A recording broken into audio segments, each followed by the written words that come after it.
मुझे माफ कर दो नेहा, मेरे इख्तियार में कुछ भी नहीं था। क्या आप बस अपना ख्याल रखिएगा।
यहाँ साइन कर दे।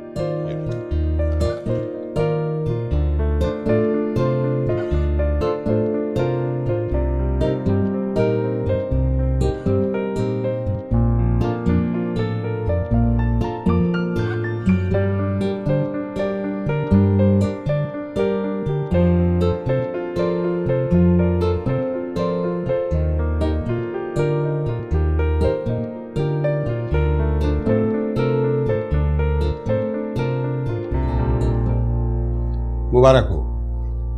अब आप लोग अपनी नई जिंदगी का आगाज एक साथ कर सकते हैं। शुक्रिया।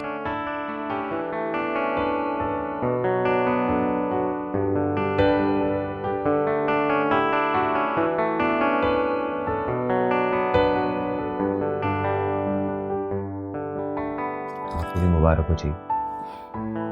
आपको भी। बहुत अच्छा किया भाई साहब जो आपने प्रोग्राम बना लिया दानिश और मूमल के पास जाने का। हमें भी 2 साल हो गए उन लोगों से मिले हुए। यूँ तो नेट पे कई दफ़ा उनसे बात हो जाती है, लेकिन जो उनके पास जाके बैठ के बात करने का मज़ा है वो नेट पे कहाँ। मुज़फ़्फ़र साहब, मैं तो कहती हूँ आप भी लंदन हो आइए, अपने बिजनेस के मामलात भी देख लीजिएगा, काम का काम रहेगा और आराम का आराम। भाभी ठीक कह रही है मुज़फ़्फ़र, तुम भी चलो मेरे साथ। निसार बच्चों को देखने को जी तो बहुत कर रहा है, लेकिन क्या करूं यार, बाज़-औक़ात ये कारोबार बच्चों से ज़्यादा अजीज़ हो जाता है और मसरूफ़ भी बहुत रखता है। अब लाहौर की फैक्ट्रीज पिछले 3 महीने से नो प्रॉफिट नो लॉस पे चल रही हैं। अगर अब भी मैंने ध्यान नहीं दिया ना तो यूँ समझ लो सारा प्रॉफिट अंदर चला जाएगा। इस वक्त मेरा जाना बहुत नामुमकिन है। हाँ, अगर तमकनत जाना चाहे तो मुझे कोई एतराज़ नहीं। जैसे आप कह देंगे और तमकनत बेगम चल पड़ेंगी। आप भी कमाल करते हैं मुज़फ़्फ़र साहब। इससे पहले मैं कभी गई हूँ आपके बिना जो अब चली जाऊँगी? मुझे तो हर वक्त आपकी सेहत की फिक्र लगी रहती है। मुज़फ़्फ़र मियाँ, एक बात तो माननी पड़ेगी, ऐसी बेगम किस्मत वालों को ही मिलती है।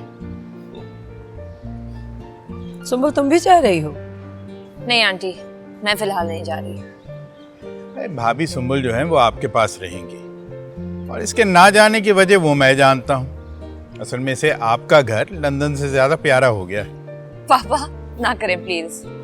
आप बिल्कुल बेफिक्र हो जाएं भाई साहब, इसको मैं अपने ही पास बुला लूंगी।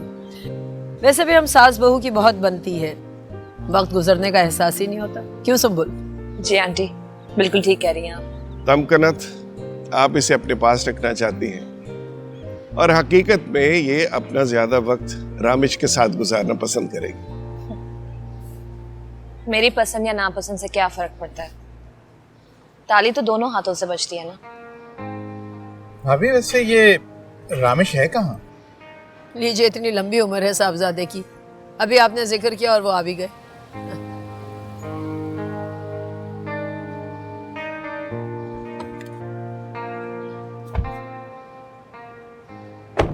अस्सलाम वालेकुम मॉम। वालेकुम अस्सलाम। अस्सलाम वालेकुम आंटी। मॉम मैं नेहा को यहीं लेकर आ गया हूँ, अब ये यहीं हमारे पास रहेगी। लेकिन नेहा, ये किसी गैर का नहीं, तुम्हारे चचा का घर है। यहाँ तुम्हें किसी तरह की अजनबियत का एहसास नहीं होगा, ठीक है? मॉम, आप प्लीज़ किसी सर्वेंट से कह के इसका कमरा ठीक करा दें। अब ये बहुत अपसेट है, थोड़ी अकेली रहेगी तो कंफर्टेबल हो जाएगी। कैसी हो? मैं ठीक हूँ, आप कैसी हैं? मैं ठीक हूँ। पहचाना मुझे? आप सुंबुल आप ही है ना, रामेश भाई की मंगेतर? बड़ी अच्छी मेमोरी है तुम्हारी। हालांकि तुम्हारे रामेश भाई बड़ी मुश्किल से पहचानते हैं मुझे। क्यों रामेश?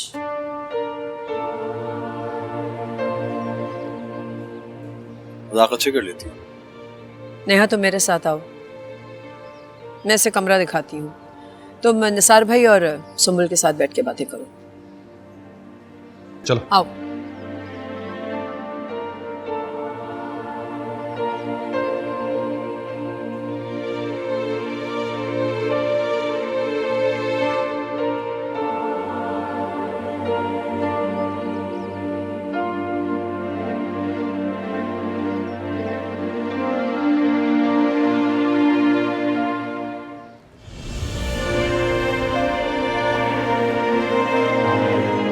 देखो, हो सकता है कि शुरू में तुम्हें ये घर, इसका माहौल और अफराद बहुत सख्त और मुश्किल लगे, लेकिन मैं तुमसे वादा करता हूँ कि मैं हमेशा तुम्हारे साथ रहूंगा। हालात कैसे भी हों, हम दोनों मिलकर खुशी से उन सबको फेस करेंगे।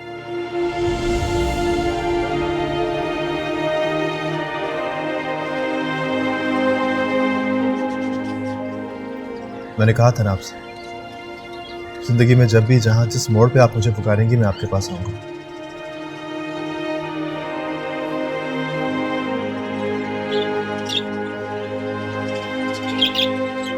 जब बहुत यकीन और मान के साथ किसी दरवाजे पर दस्तक दी जाए और वो दरवाज़ा ना खुले,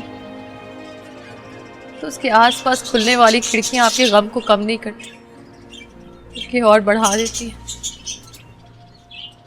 जब जब आप मेरे बिना पुकारे मेरे पास आ जाते हैं, तो आपका आना मेरे गम को कम नहीं करता, बल्कि और बढ़ा देता है।